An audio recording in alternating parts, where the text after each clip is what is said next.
মাত্র আপনারা যে ভিডিওটি দেখলেন এই ভিডিওটি কিভাবে শ্যুট করা হয়েছে এটা নিয়ে আজকের কন্টেন্টে আমি আপনাদের সাথে কথা বলবো। এই কন্টেন্টটি আমার জন্য একটু কমপ্লেক্স, কেননা অনেক লিমিটেশন থাকার পরেও আসলে নানাভাবে আমি প্রবলেমগুলোকে সলভ করে মোটামুটি আমি যেরকম প্ল্যান করেছিলাম বা যেরকম ভিজুয়াল করেছিলাম তার কাছাকাছি একটি রেজাল্ট আপনাদের সাথে শেয়ার করতে পেরেছি।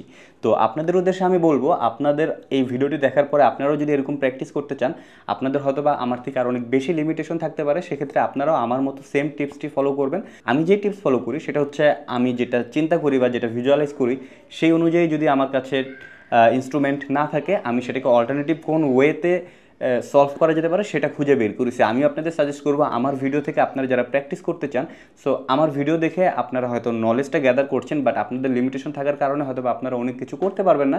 সো সাজেস্ট করবো আপনারাও কীভাবে আপনাদের লিমিটেশনগুলোকে কভার করে আপনাদের মতো করে নিজের বুদ্ধিদীপ্ততার মাধ্যমে নতুন কিছু করতে পারেন সেটা ট্রাই করবেন। তো চলুন কথা আর বেশি বলবো না, চলে যায় আমার মেন ভিডিওতে কিভাবে আমি এই ভিডিওটি শ্যুট করেছি।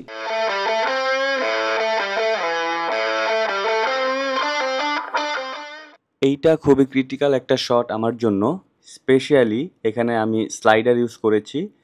এরপরে আমার যে লাইটগুলো রয়েছে RGB লাইট, এগুলো সেট করেছি। আচ্ছা, আমি একটু ডিটেলসে বলি এগুলোর কাহিনী কি।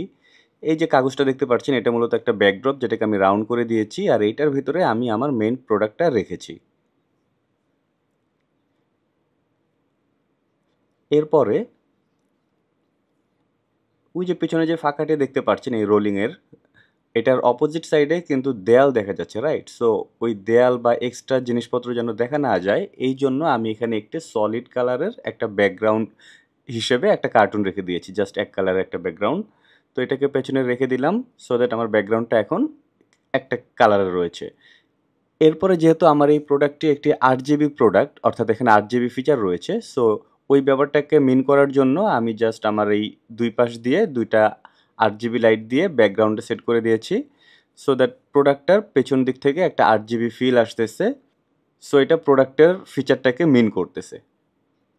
এরপরে চলে আসি ক্যামেরায়।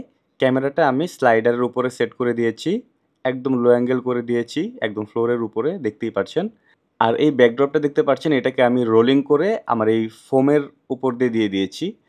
মূলত আমি যখন রেকর্ড করি অডিও, তখন আমার এই অডিও রেকর্ড করার সময় আমার ফেসের সামনে এই ফোমগুলো থাকে, সো দ্যাট ইকো রিডিউস হয়ে যায়। ফোমের উপরে আমি এই ব্যাকড্রপটি রোল করে রেখেছি সো দ্যাট আমি একটা হাইট পেলাম, এবং এই হাইটের সাথে মেনটেন করে আমি আমার স্লাইডের হাইটটাকে কিন্তু ঠিক করেছি।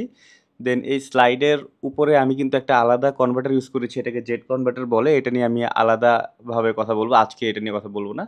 তো এটার উপরে আমি ক্যামেরাটাকে সেট করে অন করে দিলাম, দেন ফোকাসটাকে ঠিক করে দিলাম, দেন আমি জাস্ট এটাকে স্লাইড করব সামনে পেছনে, দ্যাটস ইট। তো এখন যদি আমি একটু ফাইনাল কাজে চলে যাই, ও আচ্ছা, আরেকটা কাজ আছে, সেটা হচ্ছে আমার কাছে ছোট উলানজির একটা RGB লাইট রয়েছে। তো এটার ইয়েলো লাইটটা এখন আমি ইউজ করব। কিভাবে ইউজ করব সেটা একটু আপনাদের সাথে শেয়ার করছি। সো ক্যামেরা রোল দেওয়ার পরে আমি এই লাইটটাকে জাস্ট এইখান থেকে ধরে আস্তে করে এইভাবে মুভ করে নিয়ে যাব। দেন হচ্ছে পেছনে যে গ্যাপটা রয়েছে, গ্যাপ দিয়ে লাইটটা লিক করে এরকম একটা পজিশনে এই লাইটটা রাখবো। তো এর ফলে রেজাল্টটা যদি একটু আপনাদেরকে শেয়ার করি, এই মোবাইল দিয়ে আপাতত শেয়ার করি, যদি দেখাই আপনাদেরকে। সো উপর দিয়ে খেয়াল করে দেখব একটা লাইট জাস্ট মুভ করে পেছনের দিকে চলে গেল, দেন পেছন থেকে লাইটটা আমার প্রোডাক্টটাকে হাইলাইট করলো। সো এখন আমি শ্যুটে চলে যাই। আমি ক্যামেরা সেট করলাম আমার ট্রাইপডে, একদম ফ্লোরে বসে পড়লাম, নিজের বাসা মনে করে, বাই দ্য ওয়ে এটা নিজের বাসাই।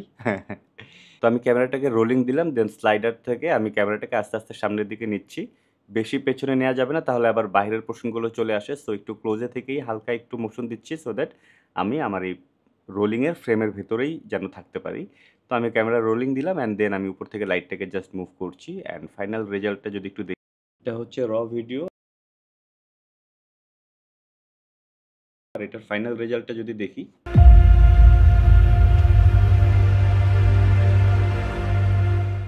সো আপনারা যারা পুরো ভিডিওটি মনোযোগ দিয়ে দেখেছেন, আশা করি বুঝতে পেরেছেন কীভাবে আমার লিমিটেশন থাকা সত্ত্বেও আমি নানাভাবে আসলে এই প্রবলেমগুলোকে সলভ করে দেন আমি শ্যুট করেছি। সো ভিডিওটি যদি ভালো লেগে থাকে অবশ্যই লাইক, কমেন্ট, শেয়ার, সাবস্ক্রাইব করে সাথে থাকবেন। আর আমি প্রতিদিন সন্ধ্যা 7টা 15 মিনিটে আপনাদের জন্য নতুন নতুন ভিডিও নিয়ে আসছি। সেই পর্যন্ত আমার সাথে থাকবেন। ধন্যবাদ। আল্লাহ হাফিজ।